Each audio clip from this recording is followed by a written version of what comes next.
मुजफ्फरपुर।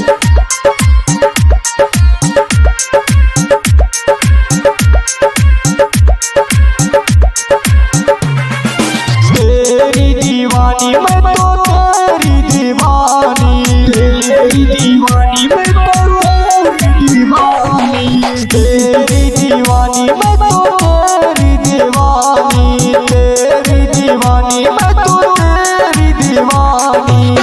ऐसे मुस्कुराती हो तुम, ऐसे मुस्कुराती हो तुम, दिल में समाती।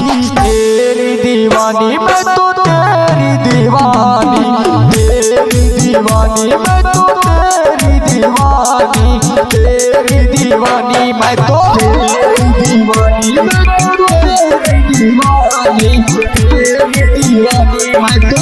Music by Kanchan Raj Muzaffarpur.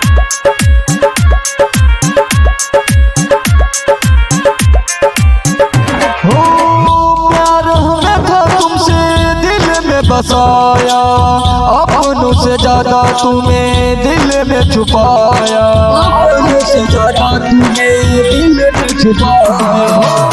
प्यार में था तुमसे दिल में बसाया, अपनों से ज्यादा तुम्हें दिल में छुपाया, अपनों से ज्यादा तुम्हें दिल में छुपाया। जानू तेरी इस अदा पे मैंने, तेरी इस अदा पे मैंने सब कुछ लुटाया।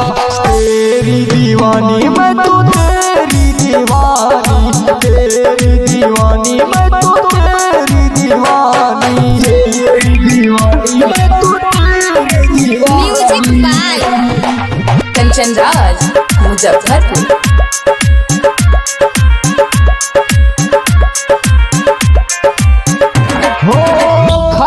कसम हम कबो न भुलाइब, अपन दुल्हनिया हम तोहके बनाइब, दुल्हनिया हम तोहके बनाइब।